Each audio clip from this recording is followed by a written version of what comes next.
welcome back to another episode of the Butterfly Effect Podcast.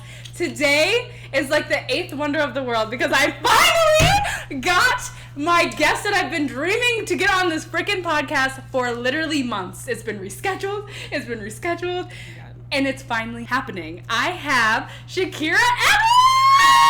I'm so excited to be here. I'm so excited. I've been literally all day. Overdue. Literally, I've been all day excited about it. Yeah, counting down the minutes. So I'm so happy to be here. I've been boop, boop, boop, boop, boop. If y'all don't know, she's amazing. Not only is she a super woman, a super mom, an incredible mom to Egypt. I see it. Thank you. Number one most important. But she's also a conversation...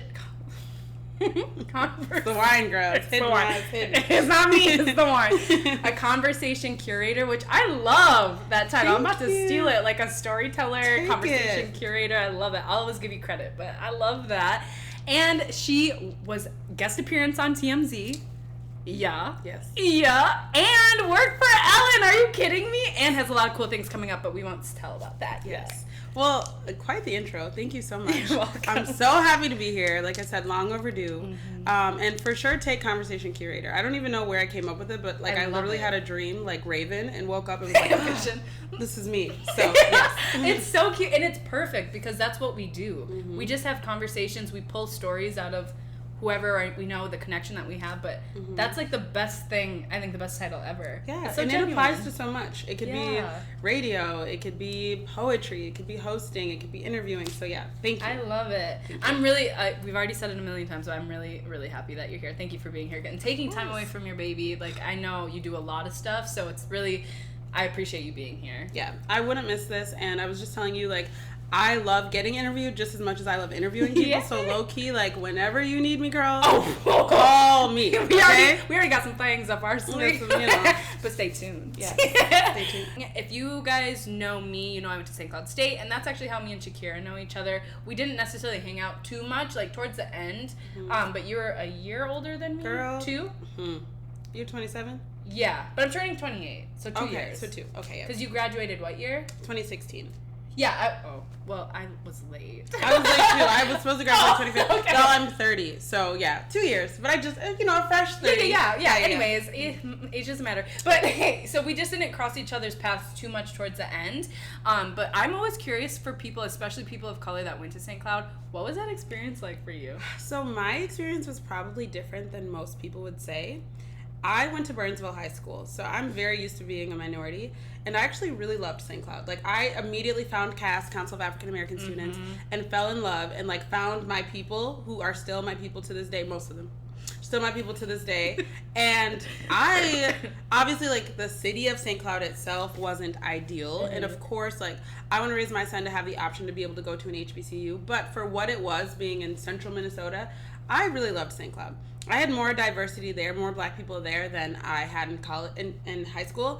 And like, I low-key, it's sad to say, but I found my blackness at St. Cloud. Like, I was so whitewashed.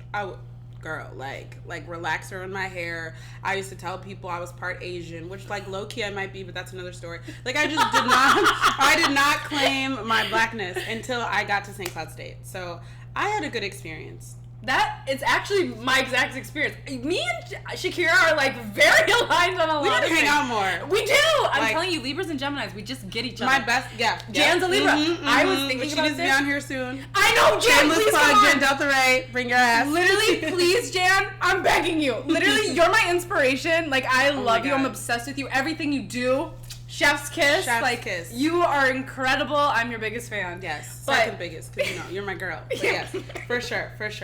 But that's like literally same experience. Like, I went to Maple Grove, I went to St. Francis, all white schools. So you were a transfer student too? Well, no. Oh, what is St. Francis? I thought St. Francis is a high school, and then I moved to Maple Grove. Okay. It's like way, and it's no, you don't need to ever be there. Right. Okay. And so then I moved to Maple Grove, and it was better. There was a little bit more seasoning, but it was not anything. So when I got to St. Cloud, I was like, oh, this is where all the black people are. Cass was juking, okay? And I went to Cass, and I remember I already said this, but like Jan was like the girl in the Timbs, because I wore my Timbs. Like, I don't know. Like, I need to be, I gotta blend in. I'm screaming. So embarrassed. Hopefully it was at least wintertime, Luda. fall, winter. It for sure wasn't so like you summer had- and some shorts. Okay. You didn't have on Tim's in May, so no judgment. I hope not. I don't know. Honestly, Jan, I wouldn't put it past me. But yeah, and that's how I loved Cass, and I remember just feeling like I wanted to be there, but I was scared to be there because I just am not used to being in. I'm so used to having to adapt to white culture and blend in and be accepted in that coming to Cass, I was so excited about it, but I was so fucking scared. I can relate. At the time, I had a white boyfriend. I remember that. May he live in peace. No, I had a white boyfriend, and he didn't want me at Cass because he was very insecure about like just all the black men and stuff. Oh. So like I was very much tiptoeing, and then like when we broke up, I was on the board 30 Hey, seconds. girls! Right, 30 seconds later, I'm like, I want all parts. I went to Big 12. Jan and I became close. Like, everything Cass, I tried to get involved and like really like soared and was like, wow. I definitely found my blackness there too, so that's so cool. I'm happy that was an experience and it brought you lifelong friends because Jan's a keeper for sure. Yeah, and like there's a list of people that like I love to death that are gonna be around for a long time that I met in college, and not even just in Cass. I was part of UTVS, and that was a really dope experience. So yeah, I personally. St. Cloud Superman, like, cringe. St. Cloud the city, Ew, cringe. I forgot But about St. him. Cloud State did good things for me. You want to know what I miss?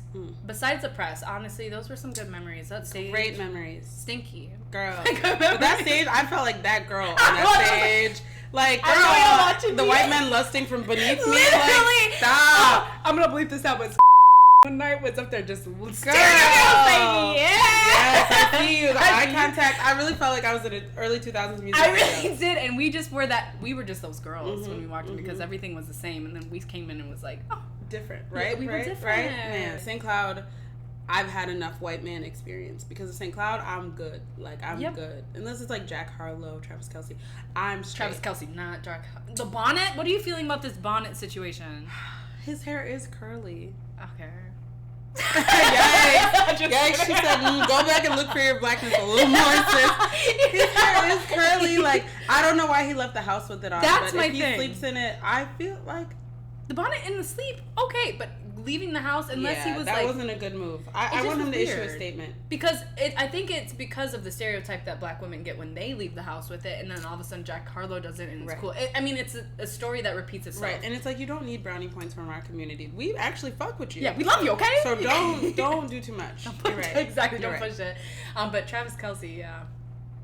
I like you. it. But after I saw him at the Super Bowl and he had like snot or like spit or something, I was like, ooh. But he was running. That it gave me was the ick. cold. I don't care if he just played in the Super Are Bowl. you one of those girls, like, if you see a butt crack, it's over? A little bit.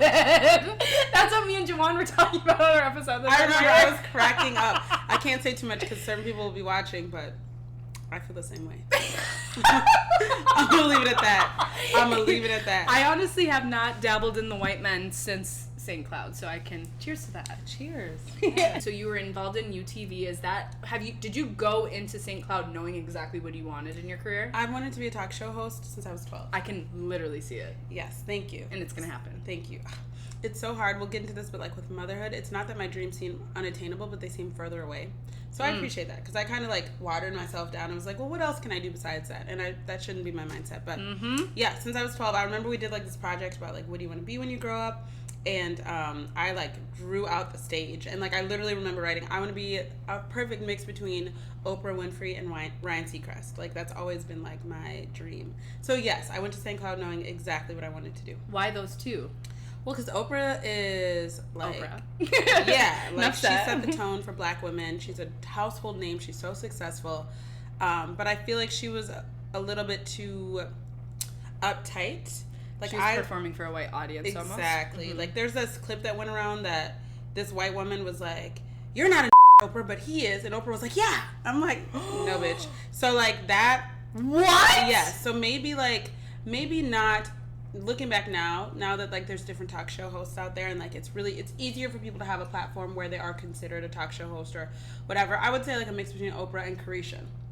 But I said Ryan Seacrest at the time because he was very much like into pop culture, more of like, talking about I guess more surface level topics and having fun with it too. And he's like rich as fuck. So that was, when I was 12, those were my like main things. Those are my goals. But now I'm like, Carisha and Oprah is a better. I need to watch her podcast. I have not seen one episode. So I've seen the one with G Herbo in there. He was like, I don't like cats, but your cat's cool. Ooh, Zuby, come on. Zuby, that's such a cute name. It's I almost said Zuthaniel. That's when he's naughty. It's Zazu. That's very cute. My best friend come on has a dog named Zazu. Funny enough. Oh, yeah.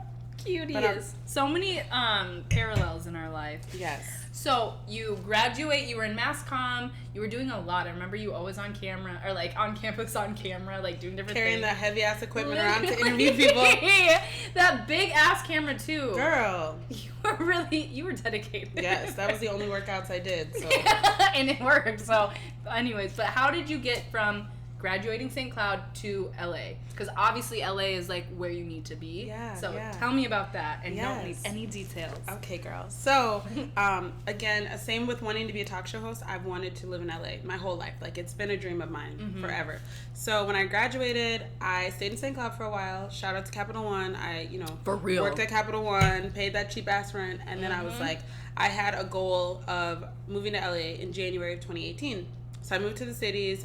I want to say like December-ish, and I was down bad. I was like, I'm going to work like 4 or 5 jobs, save my money, but things did not go that way. I was trying to be a city girl. I was newly single.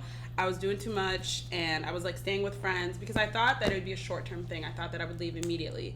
But one thing led to another, and I remember I was working like, I had like this cool job doing data entry at Star Tribune. I was working at Hooters. I was doing Uber Eats.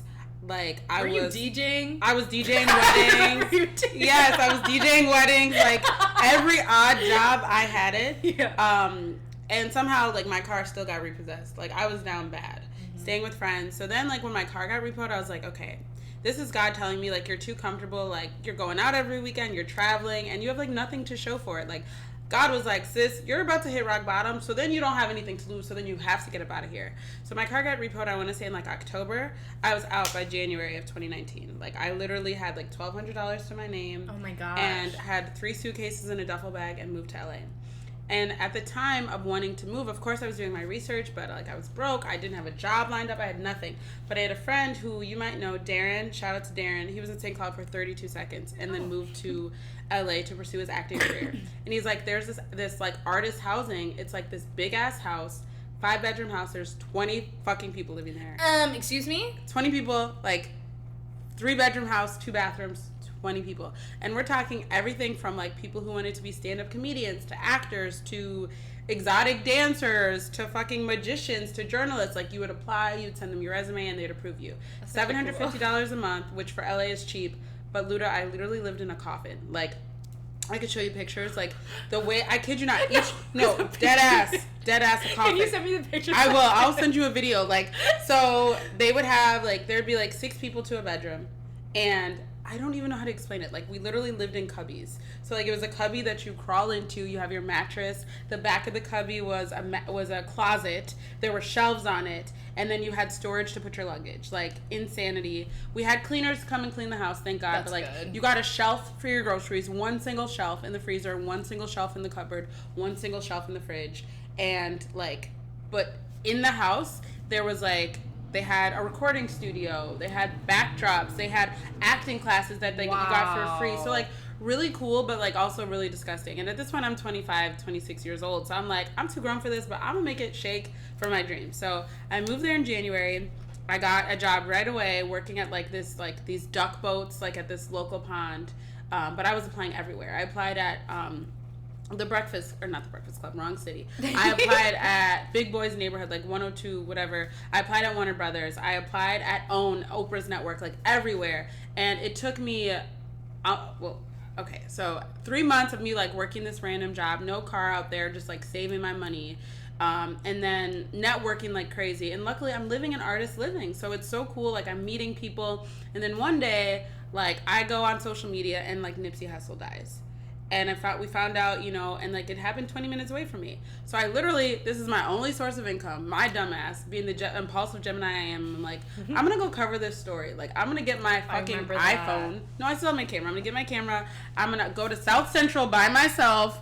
in the midst of this happening, and I'm just gonna see what happens. And I met this dude who was like a well-known like reporter and like needed a journalist. He was kind of giving creepy old man vibes, but he's like, yeah, like you could be the face of like my interviews. Come meet me here tomorrow and let's do this again. Just so happened that day, like they were literally signing like a treaty, like bringing the gangs together. And, like, I covered all, like, I interviewed LAPD, I interviewed Big U, who's, like, a world-known, like, it was just so fucking crazy, like, it went viral, it was so cool, like, I met all these people, and people were, like, reaching out to me and stuff, and I'm like, oh my god, like, I'm about to be famous. I'm making it! Yeah. It's not how it happened at all. Silence again for like a month and a half. But I'm like, okay, the little duck boat job, they gave me my job back. They're like, okay, sis, don't fuck up again. Right? Don't fuck up again. Welcome I said, right, come back. Like, real humble yourself. Like, you're not there yet, sis. Like, so I got that job back. I started working another job at like a random Mac store, like as a receptionist. The cool thing about LA, you could have a job delivering pizza. You're gonna find a way to be connected to Hollywood. Like the Mac store I went to, we had like an annual like fundraiser, and it was like at a fucking recording studio, like Clive Davis's recording studio. Like just everything in LA is amplified. It's Hollywood. So cool. So, but I'm still like praying. Like I need to like. I was going on Eventbrite, just typing a red carpet. I was showing up to red carpets by myself with my card and my Instagram, like walking up to the photographers and videographers on the red carpet, like, hey, if you need a journalist, like, I'm your girl. So, like, just that's like, amazing. Girl, just like showing up to places. I was getting callbacks, but these are free. Like, no one's paying me, but they're like, people, and it's just so cool. Like, it would be like, I'd get a call from a videographer at 1 p.m., like, hey, iHeartRadio's having a red carpet. Can you be here at 3? These are the people you're interviewing. Like, and you just have to drop everything and go and, like, make shit shake. No car, but I'm like, I'm gonna make shit shake. So, like, that was happening. I'm still working at the duck boats, and I'm working as a receptionist. And then, finally, one day, at the shared living, we had quiet hours. So, like, at 8:01 p.m., I get a random phone call, and it's like, hey, my name's Becca. I'm a recruiter with Warner Brothers Entertainment. Like, I see that you applied to be a tour guide. Are you interested? And I'm like, is this a prank call? Like, it's 8:01. Why are you calling me this late? Yeah. Like, I'm whispering and shit, because you could literally get kicked out for being loud. Like, I'm in my little coffin, like, yes, my name's Shakirah Edwards. Like, you know, like an extensive interview. The next day, she's like, okay, most intimidating interview I've ever had. There was 30 of us in an interview. I thought you meant 30 people interviewing you. Okay. No, but 30 people in the interview, like, and they would ask us questions, and literally after each round of questions, they'd be like, you can go, you can stay, you can go. Oh, so girl, I'm shaking in my fucking boots, like, oh my god. What are they asking you? Like role play questions, like, you're on a stage, on a podium, you have to talk about something for 5 minutes, go. Like that. And there was no warning of, like, what the questions would be. Like, it would just be like, it was literally like improv for like 2 hours. And so finally it went from 30 people to 20 people, from 20 people to 10. And like, you guys can move on to the next round. This ain't it. There's another round. So then it was a normal standard interview, but with like 10 people. I had to tell them why I'd be good for the job. And mind you, like, coolest job I've ever had, but like, girl, this is like $13 an hour. I'm like, we doing a lot for bare minimum wage. Right. I'm living in LA. Yeah, I'm only paying $7.50, which is cheap for LA, but like, I'm trying to get out of the coffin. Like, I want my own bathroom. Like, I need more money. Yeah. So they, you know, finally they're like, okay, we'll let you know. This was like in mid-May. So at this point I had been in LA for 4 months. I don't hear anything back for a while. I get a third job as a barista. I'm like, you know, it is what it is. You know, I'll get it. On my birthday, on my 26th birthday, they called me and they're like, we'd like to offer you the job at Warner Brothers. So I'm like, like, this is the coolest thing ever. I've been here for almost 6 months. Like, nothing like, I'm doing things, but it's not, and they are aligning, but like, they're free. You know, I'm working 3 jobs just to feel like I can make it. And I was so fucking happy. I did not go back to the duck boats after that. I didn't even tell them I was quitting. I said, peace. Like, they were so mad at me. I think they like cussed me out, but yeah, I never looked back. Kept the other 2 jobs because I'm like, I can't do both. And then sure enough, like, so I'm sorry, they called me like end of May, but my start date was like the week of my birthday. It's BET weekend. All my friends are coming to visit to go to the BET Awards. I randomly get chosen to be in the audience for the BET Awards, and it's my first day at Warner Brothers. So I'm like, Lord, this is clearly meant to be if I'm making all these sacrifices. Not only that, but that same week, Power 106 also called me in for an interview to be like a part of their like street team, like recruiting people for the radio and stuff. So I like really prayed. I'm like, Power 106 is for the culture, but Warner Brothers is Warner Brothers. Like, which I love radio, and I've dibbled and dabbled in radio, but I love television, I love film. Like, I'm gonna go to Warner Brothers. So that was that job. I was just a tour guide at first, and then during talk show season, they picked some of us to be a part of the talk shows. They asked me, like, are you interested more in The Real, in Ellen, or in Conan O'Brien? And I'm like, I'm gonna go with Ellen, because I wanted to be I love The Real, but I'm just like, I know, and I love The Real so much, but I'm like, Ellen is such an icon. It's true. This is like the closest thing I'm gonna get to Oprah, so I'm gonna just do what it do. But like, call me if you need people for The Real too. So I worked there for a year total, and then the world shut down. But funny enough, you worked with Ellen specifically for a year? No, I worked at Warner Brothers for a year. I worked with Ellen for about 6 months. Okay. Coolest experience ever. Like, just being able to see like the behind the scenes of a talk show. Like, this is what I've wanted since I was 12 years old. So, God. So like, girl, there were times I'd go to work and I'd be like emotional as fuck. I would just cry. Like this is the coolest thing ever. Like, I'm seeing her behind the scenes. I'm seeing like she's interviewing like Hillary fucking Clinton. Like, just the dope Justin Bieber. I cried when you saw Justin, girl. I got to see him perform. Like, I cried. So many days I'd come to work like. So fucking grateful. Y'all don't even want to pay me today. No, for real. Like, I'm just here just cause. Like, y'all need me today. Like, and then like I would get to do other events too. Like, you know, it's fucking Warner Brothers. So like we would have sometimes like late night events. I remember we did like a Fresh Prince reboot, and like Jazzy Jeff was like helping us give tours. So I got to like drive the tour cart, sitting next to Jazzy Jeff, like showing people like where different parts. Like, just the I already don't like driving with someone in my car. Girl. And I'm like. Girl, imagine like a 12-passenger cart, like very nerve-wracking, very fucking, but just like the coolest job in the world. I would have done it for free. It was so cool. And then I kid you not, right before the world shut down, because my boss, like, shout out to Daniel, he was dope. He was a black dude. There was like 200 people in the tour and like talk show department. 8 of us were black. We still have a group chat. Shout out to WB dropouts, like literally. And he would like single us out and like ask us like, what are you passionate about? What do you want from this job? And like he'd remember and like apply it to us. So like he knew I had executive assistant, and he was fine. He knew he looked like an older version of Big Sean. Like, I kid you not, same height too, but it's cool. He was fine. I told him, like, you know, I enjoyed executive assistant work, and like I really like I had experience with TMZ, and I wanted to get more involved with like the talk show side of things, you know. So right before the world closed, the vice president of Warner Brothers, his executive assistant went on maternity leave, and my boss was like, I thought of you. And it was like, just for like 3 weeks, but he's like, I want you to take this role on, like, you won't be able to do the talk shows for 3 weeks, but like, you're going to be answering calls, you're going to be scheduling appointments, like, coolest job ever, because TMZ is owned by Warner Brothers. Is that how you got on? No, so TMZ was before I even moved to California. That's right! Yes, so we can talk about that too, but TMZ is owned by WB, so like I was like setting up appointments for like their interviews and stuff. Like, one time I answered the phone and fucking Ava DuVernay was on the phone. Like, wait, who was that? It's okay, girl. She's like a world-renowned black producer, director. Like, she's just really fucking awesome. So like, it was the coolest job ever, and they were paying me way more for those 2 weeks. That check hit. That was the only check from WB that hit, and I still had my other 2 jobs. Like, but coolest thing ever. And then COVID happened.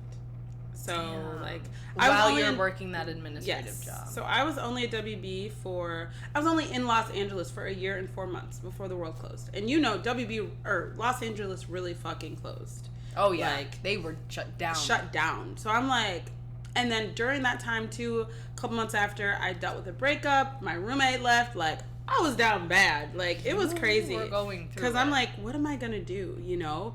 But COVID got me some really dope opportunities. But I don't want to go on a tangent. That was Warner Brothers in a nutshell. I absolutely loved it. I got to meet... People think, like, celebrities are just walking around in LA. That wasn't my experience. I never saw famous people. But working at WB, I saw famous people every day. On the streets, though, like, 3 people. Like, I mean, I guess they probably don't want to be out there. Right. Wow. Like, you sharing that and, like, talking about all the struggles, all the sacrifices you made. Because, honestly, I'm in a similar position to where you were before you first moved to LA, and when, like, I am working 10 jobs right now, like a hustler. Yes, I'm hustling and her house for my is dream. Nice as fuck. So you're making it. It's worth it, okay? It motivates me. Like, that's why I work so hard to keep it, because it's my happy space, you know. And I'm proud of it. Like, so, but yeah, So I can really relate to that, and doing all this work, like with the podcast, I've said it before, I don't get paid for this yet. It's a lot of fucking heavy time. on the yet. I mean, I'm making like $25. Period. It's gonna quadruple soon. Absolutely.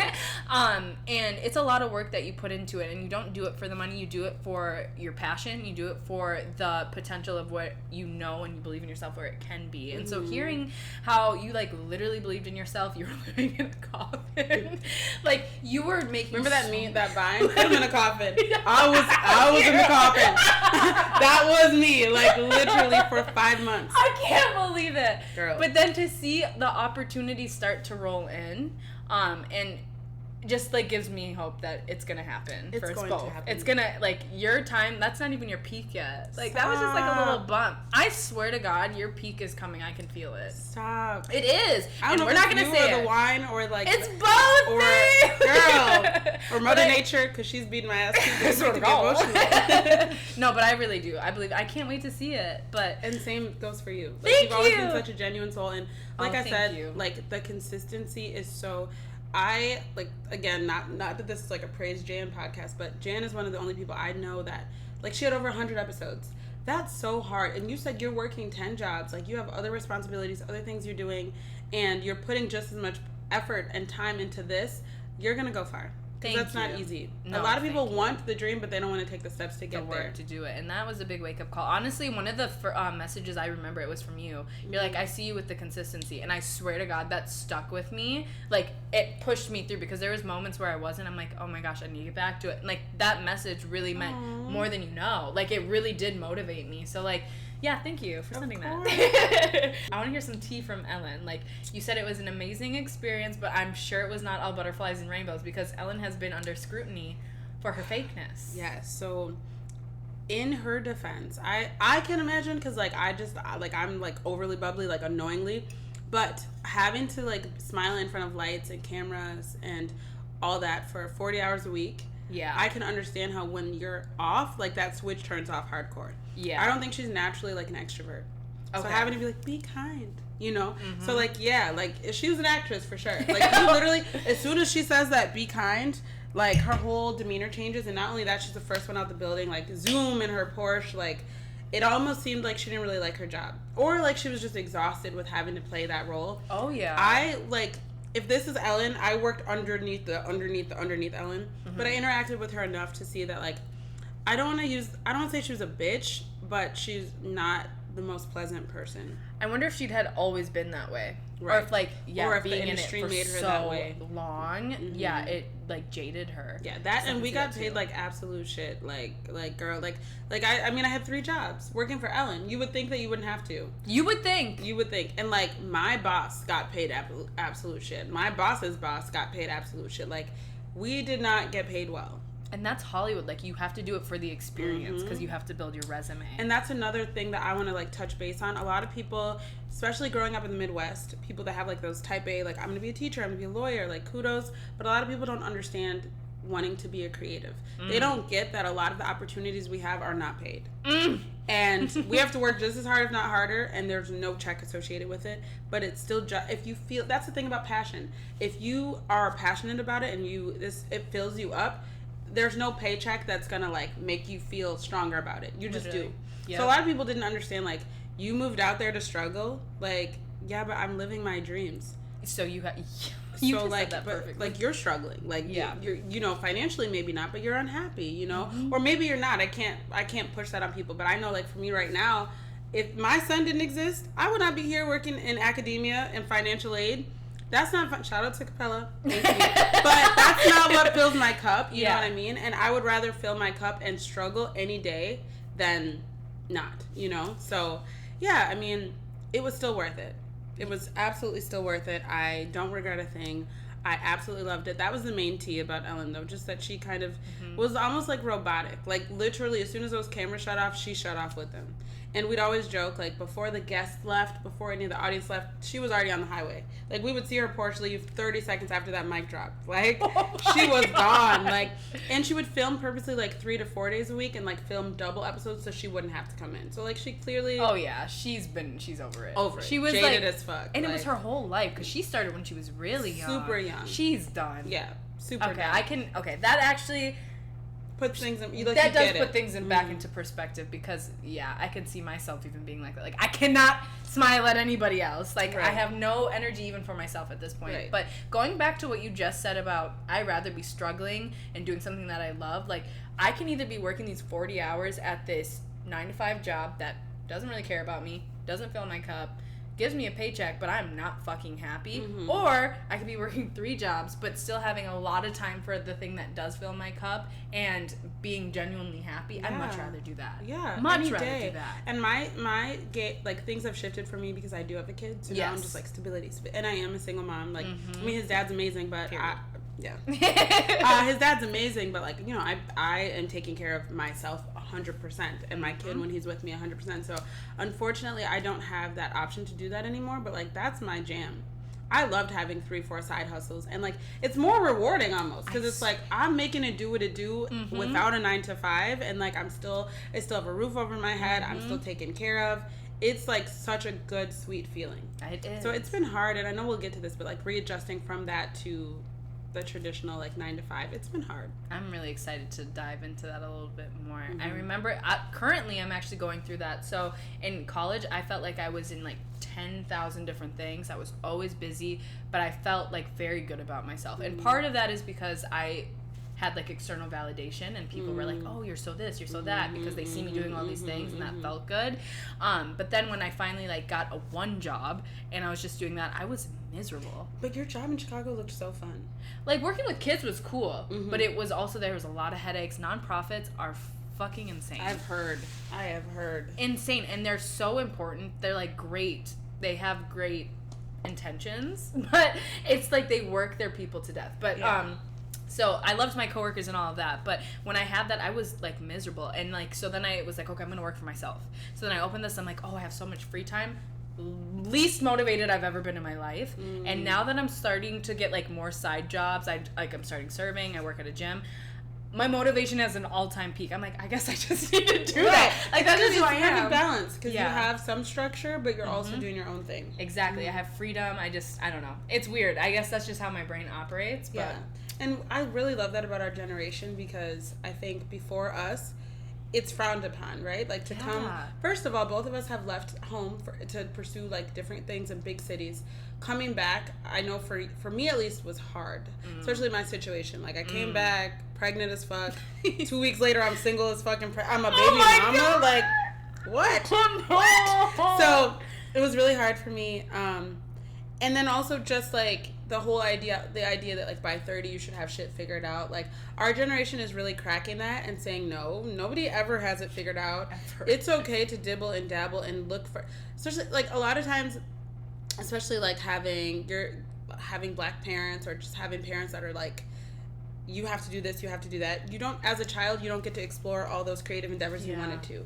And so many people are like, well, that's over with. I can't go back. I can't spin the block on that. But we're like, no, I'm 30. I loved to paint when I was 12. I'm going to start painting again. Bring it back. Yeah, exactly. So I love that you're doing that. I love that you are a well-balanced Libra. You know. You work for yourself, but you also have these, side hustles, and there's absolutely nothing wrong with working at a gym. And serving is like the coolest job ever. That's another job I had in LA that I fucking loved. I was wondering if you did. I was like, you should have served at like Vanderpump Rules. So I was just literally posting throwbacks yesterday, jokingly, like reminiscing on my youth, because again, I'm 30 now.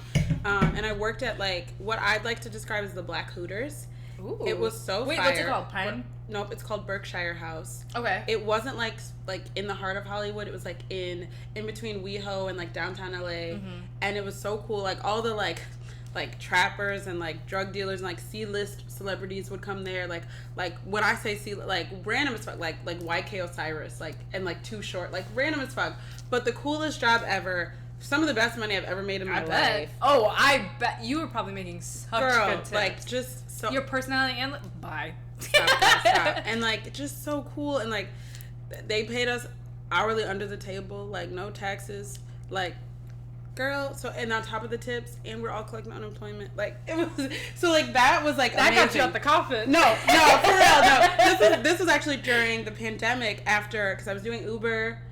And then I got into a really bad car accident. My car got totaled, and I was like devastated. And I was like, what am I gonna do? So we went to this bar one time, and my ex was like, you should work here. And I was like, I can't work here. Like, these girls are pop. He's like, you should just apply. And I literally started working there, and it was just like the coolest job ever. So. Yay! Going back to TMZ, how did that happen? Because I remember seeing you and I was like, oh my god, she's big time. I don't even... Oh, yes, I do. So in 2017, we went to go visit LA. Me and my friends. Shout out to Jan, Sakina, Andre, whatever. Went to go visit, and we did like the TMZ celebrity tour. Of course, my idea. They don't give a fuck about that stuff. And I was just like, being my normal, like, overly quirky self, and the tour guide, the lady who's giving us the fact, she's like, you're really cool. Like, you should give me your information. Sometimes we have people, like, fans of TMZ on the show. And then I didn't think anything of it, and, like, 3 months later, she Skyped me. Like, who messages on Skype? Right. Not me aging myself. This was, like, 6 years ago now. She Skyped me, and she's like, hey, like, do you want to be on the show? Like, I said, fuck yeah, I do. So it became a regular thing. I was on TMZ, like, 8 times. And she would Skype me, like, here's a list of topics that we might cover. We'll tell you literally once you go live which topic you're going to cover. And when we cue you in, you'll just give your feedback. So super, super, super cool. Amazing. And it would get to the point where, like, it would be, you know, I got, like, cocky with it. Like, it's Friday, like, TMZ, you know? Y'all need me today. Right. And the last time I was on there, I was like, I'm going to just shoot my shot and be like, y'all should hire me. And that was the last time? So they weren't, like, mean about it, but... I just haven't heard from them since. So they were like, sis, you did too much. Like, they're rude. You give a nigga an inch, you take a mile. Oh so I'm like, God. and it wasn't like anything like, hi. It was just like, yeah, like, I remember the episode was about Caitlyn Jenner. I was on vacation in Chicago, and I was just like, I had to like seclude myself. No, I'm sorry. The last episode I did, I actually lived in LA, and I did it from the coffin. I kid you not. It was like Black History Month. I had a dashiki on. I literally have my tripod set up in the coffin. Like, Luda, the coffin is, I'm short, I'm 5'1", but like I'm sitting in it, it's like my head is right, like, you see the mattress, you see like my perfume on the little shelf, like very crazy. And I was just like, I don't remember what, it was about Tupac, the episode. Because they were like, it was like a Suge Knight retrial, or I don't know, but I was like, this is what I think about it. I'm Shakirah from, and it was my first time doing it from LA, because you usually say like where you're from. I'm like, I'm Shakirah from Los Angeles, California. This is my 7th time on the show, and I really think you guys should give me a chance. Like, I was like, just go for it. I haven't been on since, so I was. It's fine. But yeah, I was on there like, you know, just every once in a while from end of 2017 to beginning of 2019. So super cool. Yeah, that's what happened. I respect you for shooting your shot, though. Thank you. Like, it's gonna be always gonna be a no. Blase taught me that. It's always gonna be a no unless you ask. Yep, so you never know. And the best thing, it could have worked out for you, but now, you know, whatever it is, what it is. But did it open any doors for you being on TMZ? No. Well, but it was really full circle for me working at Warner Brothers as the executive assistant, knowing that like they own TMZ. That was very cool. But I remember, girl, like, man, like, people don't see the struggle, but there would be days where I would just get up and be like, I'm gonna go to TMZ's office. I'm gonna go to Power 106's office. I'm gonna go to the OWN Network with my resume, knock on their door, and just like, I'm gonna say I'm DoorDash ordering food. And when I get in, so like, I remember, first of all, TMZ's address is hidden because like everyone hates them. So like, I thought I had done extensive research. I thought I found them. Why did I pull up? I'm at 24-hour fitness in WeHo. Like, mind you, like, I'm new to LA. I had been on the bus for like 3 hours. Like, a homeless man had spit on me. Like, I'm trapping, okay? I'm hungry. I don't have any money. I'm trapping to try and find this place and like give them my spiel. I remember literally sitting on the curb crying because I pull up to what I thought was TMZ. It's a gym. Oh. So I'm like, fuck. Like, you know, like, just so many days like that where I was so discouraged and so devastated. And I didn't have any, like, a lot of Minnesotans live in LA, and I did eventually form a community. A lot of people that went to St. Cloud even. But, you know, I didn't have that at first, you know. So I would call, like, my boyfriend at the time just, like, crying, like, and he would be just motivating me and stuff. But, yeah, man, like, there were some days where I was just, like, so sad. But to answer your question in short, no, it did not give me any opportunities except for people like, I saw you on TMZ, which is super cool, but it is cool. No direct opportunities from that, no. How did you keep going with all that discouragement? Because, like, I'm hearing, like, the build-up, like, that's why I'm saying your peak is coming, because that story, like, you're gonna be sitting on your talk show one day talking about all the shit that you went through and all the, like, people don't do that. They just go on TikTok, and that's cool for them, and they get famous, and they have opportunities from that. You literally put in so much work. So, like, how did you keep doing that? I think I just was like, Shaq, like, you made it out here against all odds. Cause, Yeah, like, girl, literally. like, my story is nuts, you know? So you made it out here against all odds. Like, you have nothing to lose at this point. And I was just, honestly, the thing about LA, I could be poor, I could be hungry, I could be starved, I could be having the worst day ever. I woke up happy every day. Like, grateful. Yeah. Like, just so happy. Like, that is my happy place. So no matter, like, if I was discouraged, cried myself to sleep the night before, I woke up like, all right, it's a new day. Let's hit the ground running. Oh my gosh. I never felt like I'm just gonna lay in bed. Like, I just felt like every minute counted. Being sad was wasted. You know. So yeah, I don't know. I just really and I really had a really dope support system. Like, my friends.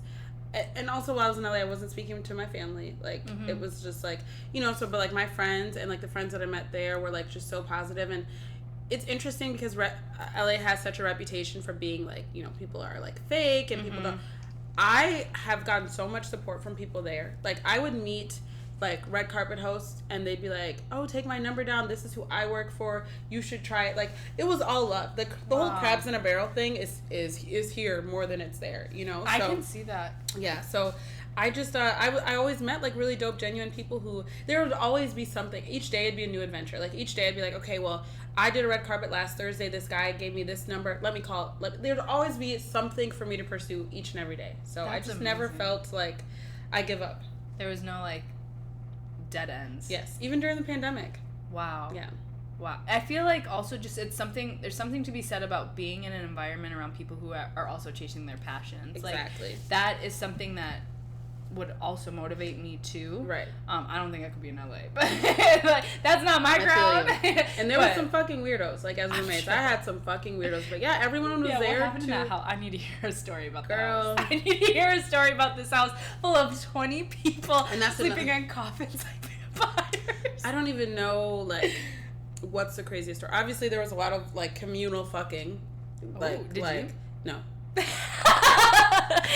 coffin? I was in a relationship. I mean, I had sex in the coffin a couple times, but there was legit communal fucking, like orgies. Oh! Yeah, but like not on even no sneaky shit. Like, I would be in the living room watching TV and like 4 people are fucking. Like, so that was crazy. That's kind of cool. It is cool. It's kind of cool. It is cool.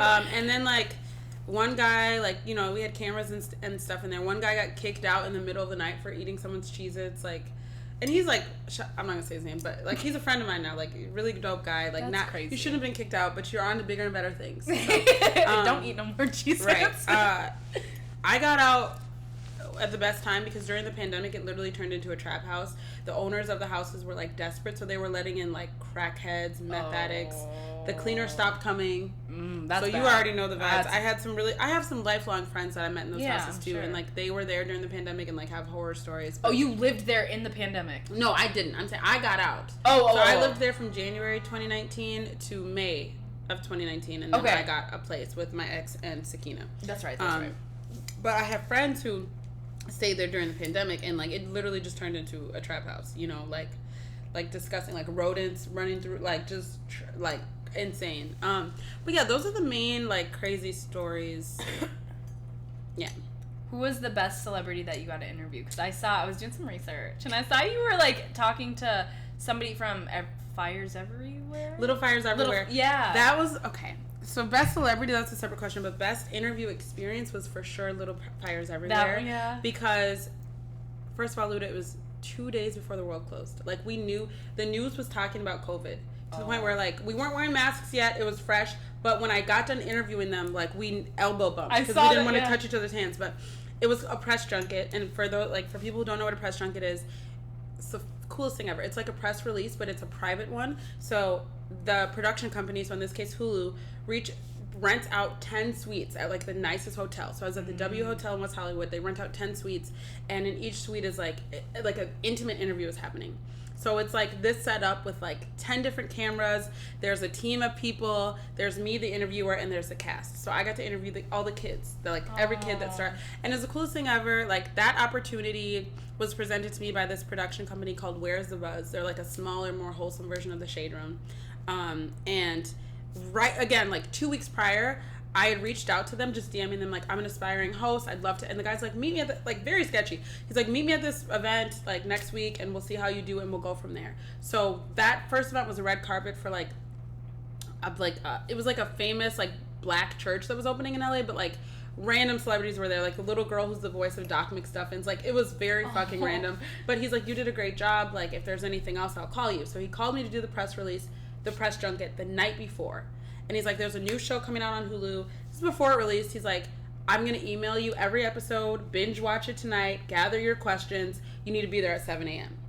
Like, excuse me? No, but coolest thing ever. Like, the rush behind that. See, this is very different because no. Girl, I was up like literally, like, I had 12 hours to prepare for this, and I'm like, I was like crying happy tears. I remember my hair was literally in an afro. I'm like, what the fuck am I gonna do to my hair? Like, this is my big break. As you're watching the episode, no, literally, like, I'm not, like, I've been natural for a long time, but I usually wear, like, braids or a wig or whatever. I don't know how to do my hair. So I'm, like, I'm on YouTube. I got YouTube on one screen. Like, what's a good natural style? And then I'm, like, researching these people on the other screen. I'm seeing that, like, Reese Witherspoon and Kerry Washington are in the... I'm freaking the fuck out. Right. To the point where the next morning, I wake up bloated as fuck. I'm like, I can't. I'm not going.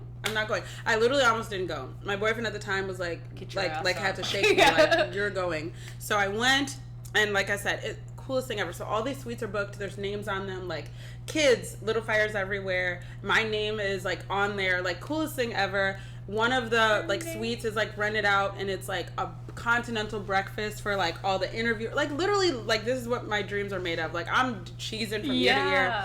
And I get in there. It's literally like lights, camera, action. It's like, say your name and go. And like, no cards, no nothing. Like, just no cards. No. I literally, and I could have chosen to, but I'm so happy I didn't. The conversation flowed so well. I like really take pride in, like, I'm an improv type of gal. That's good. So like, I did the research and everything, and then just went for it, and it was the coolest thing ever. It turned out to be a really awesome show on Hulu. Like, best experience of my life. And then literally a week later, we switched to virtual interviews. So like, I had some of the coolest celebrity interviews virtually, and like during the pandemic, and I'm so grateful. But so yeah, that's the coolest experience I've had. I think the coolest person I've interviewed is probably, oh my god, I cannot think of her last name. I'm so trash for this, but Rachel. She was the first Black Bachelorette. Oh, no way! Yeah. She's not from here. No, not that one. No, but yeah. And she works for Extra now, like, with my dream job. Like, she's a news correspondent. Like, so it was a really cool full circle moment for me because, one, like, she's doing what I want to do, and she's just so dope. Like, literally Black Girl Magic. Yeah. It's really cool. The cool thing about, like, interviewing, and like, this is no shade at all, but like, C-list celebrities is like, it's like more relatable, you know? Like, of course, I would love to interview Beyonce, I'd love to interview Rihanna, but like, these people are still like working on getting it out the mud, but they are known, you know? Yep. So like, I could just relate to their stories more. Like, it was just such like, it was like an inspiration that I could still touch. It didn't seem like tangible. Yeah, exactly. So that's probably the coolest person I've interviewed. Yeah. That's a good one. I wasn't expecting that. Yeah. That's cool. So before we move on to the next section of questions, what advice would you give for someone who's like in your similar shoes that you were before you went to LA, and is like on the verge of wanting to do it or just doesn't know where they're at? Like, what advice would you give someone who's... I would tell them, like, Nike, just do it. Like, literally, you have nothing to lose. Literally. I think there's a lot of like fear and shame and failing, but I think failing is not going for it. Like, that's what failure is. You, like I said in the beginning, like us, you know, going to pursue our dreams in another city and then coming back home, there's a little bit of shame, for me at least, that comes with that, but I do not regret those 3 years for anything. I would go back and do the same exact thing again, go through the same exact experiences again. Who wants to be 60 and have regrets, you know? So I say go for it. I don't care what the dream is. I don't care who doesn't believe in you. If you believe in yourself, that's literally all you need. So, yes. There's no such thing as failure. Exactly. It's just a lesson. And then you know what to do differently and move forward in a different direction. And you gain more wisdom. You have more life experiences. Totally worth it. All of it. All of that. Yay. Well, that's amazing advice. So, we get to COVID. I want you to explain how you get back to Minnesota. So, what happened? What led up to it? That you can share. That you can share.